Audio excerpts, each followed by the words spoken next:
All right, so today I want to talk about the first way I've learned how to make and hang my own hammock. This is really awesome because you can improvise all kinds of stuff. What I have is a sheet, just a cover sheet like in a usual set. And what I've learned is sometimes you get a sheet and you fall right through that thing. So the thread count is really important. A high thread count means a strong sheet. I'm not sure how much material of the sheet affects it, but the thread count seems to be really important. So look for high thread counts, but kind of test it.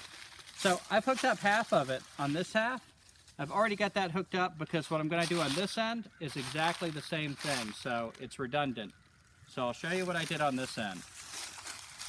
You take the sheet, and you're going to need to fold it twice. So usually I do put all my ties and cords and everything before I hang up anything, but I'm trying to kind of save time here. So I fold it in half once, and now I'm going to have to look at the way I have it folded down there to make sure I match, because if you fold it the opposite, like if I've got it folded up over here and I fold it down over here, it could still work. It's just, it's a little wonky. It doesn't work as well. So, see, I've got it folded, and I'm going to fold it again. Twice folded. And now, I'm going to do what's called an accordion fold. I fold it in, fold it that way, and I fold it that way. So I've basically got that. And again, this doesn't need to be perfect. It's not really an exact science. It's just if you get the idea. 550 cord or utility cord works really well, but again, I'm all about hobo stuff and upcycling, so just find out what's strong enough. This part right here doesn't need to be the strong part. The next cord I use needs to be the strong part. But I tie an overhand knot, so I've already got my overhand knot tied, but just to show you what an overhand knot looks like, I've got this. I hold it together, and if you don't know how to do an overhand knot, definitely take the time to learn this, because it comes into play with all kinds of things. So I just take that loop, make a little hole, and pull it up through itself. Overhand knot. So I've already got one tied on this end, which I'll use. And take my overhand knot, and I go about a hand's length down. Again, not an exact science. I have just found that this works for me. And pull it through itself. And now, instead of going in the direction of the knot, for instance, if I pull this way, it slides around, I pull against it. And I just take a couple of turns. 1, 2, tight. I mean, you can pull it with all your might. Not necessary, but snug, definitely. And then I take a stronger cord. I bought this from REI, this red cord. But anything that will hold your weight, you can experiment, will work. And here's another overhand knot, same thing. And I just drape it over this, and I put it over like this. So this is just hanging loose. Overhand knot on one end, free end on the other. And then I go around. Now with the length of cord I've got, I've learned I can go around 8 times, so that's what I do. But 8 is not a magic number. And I twist twice. And this is the part that needs to be tight. And then I pull as hard as I can. I've taught this to kids and plenty of women and people that don't think of themselves as strong people, and they can do this where it holds their weight, so don't be intimidated. Like, oh, I don't know if I can pull it hard enough. 2 twists. And then I cinch it. Like I said, I do it 8 times, but I've gotten away with 4, 6, 8 is not the magic number. 1, 2. I learned this from a guy in Texas in a wilderness survival class, and this is one of those skills that I use all the time. I've used it when I was a hobo hitchhiking. I've set this up between on an interstate and a little medium in between. I mean, this is just a really handy skill. And by the way, instead of a sheet, you can use a tarp. You can use all kinds of stuff. Just use your imagination. And a hammock is hugely useful for so many reasons. It's comfortable. It gets you off the ground if bugs are a problem, and bugs are often a problem. And even if the bugs aren't a problem, the ground can steal your heat. So a hammock is an excellent way to go for a shelter. Oh, forgot to talk about the knots I'm doing right now. So I do 2 overhand knots. And an overhand knot is basically where when I make my little tie around, I leave it loose. And then I'll kind of hold it with my hand and go through itself, if that makes sense. So I pull it all through, and see the way, instead of just wrapping it around, I went through its own loop, and pull it tight. And then I cinch that. And then I do that again. I leave it loose, wrap around, and then go through itself. Not beside it, but through itself. Overhand knot. 2 overhand knots. Or these aren't, I think these are called half hitches. 2 half hitches. And that cinches it. And now I can take my stronger cord, the red one in this case, pull it through the eye, tighten that up, and for this I'm just going to go about this height, like I guess that's the bottom of my sternum. And I wrap it around. Now this part's really important. When I've taught kids this is the most common mistake I see, the timber hitch. I'm going to go through and against itself. So in other words, don't go over it and then start twisting it.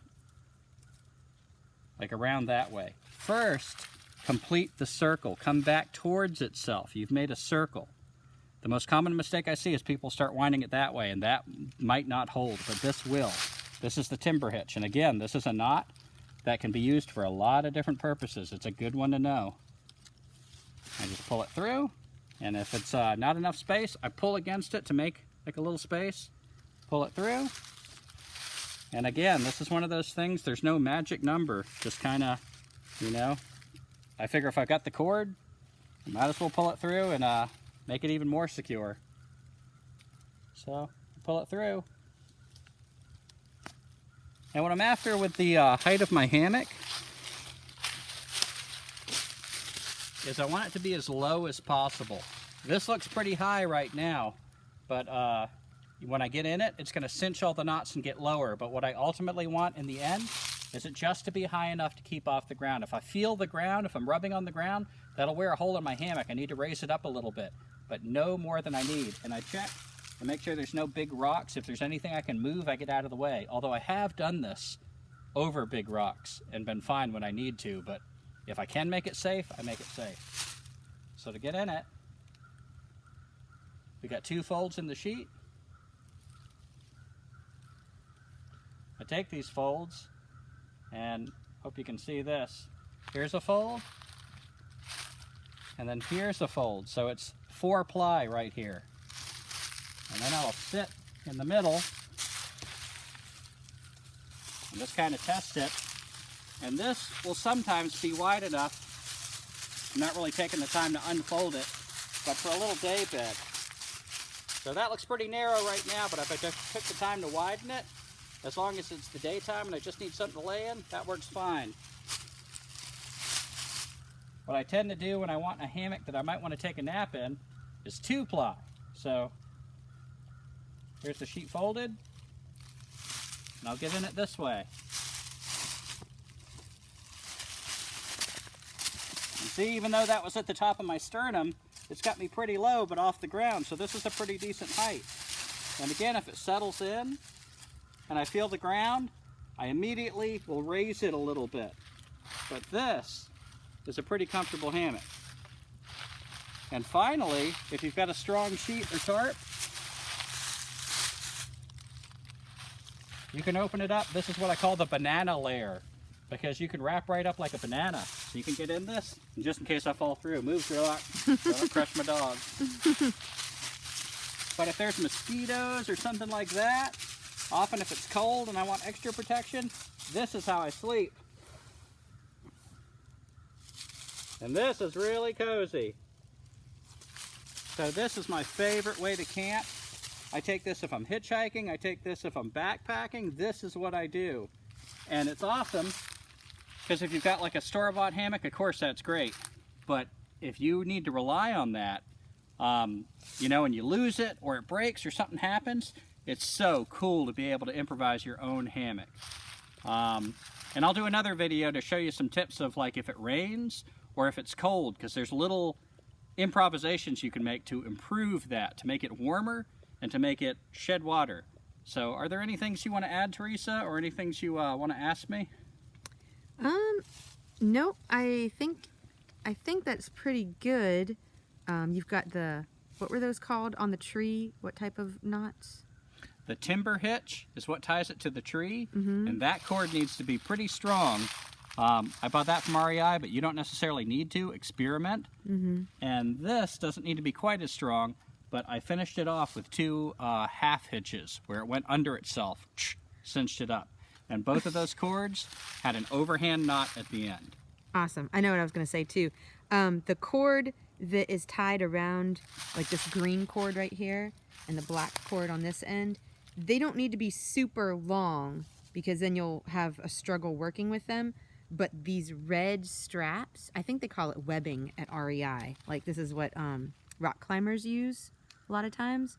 That, I think I got 7 feet for each side, and that's like these trees here are fairly small in diameter, so you want to have enough webbing that you can wrap it around the trees that you're planning on being around. And the way I test my sheets is Teresa and I both get in them, and we fell through like about 6 sheets. So another reason to keep your hammock really low. Yeah. So we'll both get in it, and then I'll twirl around, see if it'll really hold us. And man, we kept hitting the ground. High thread count. That's Start what's paying wrong attention with to me. thread count. I got brain damage. But again, like tarps and everything, that works great. And I'm going to talk about tarps in our next video, but real quick what I'll say is if it's cold and it's low like this, you see it's autumn. There's leaves everywhere. If you just scrape up a whole bunch of leaves and pile them up, like, I don't know, up to my knee, you decide. But once you get in the hammock, if it lays in the leaves, you'll still be off the ground. You'll have all the benefits of the hammock.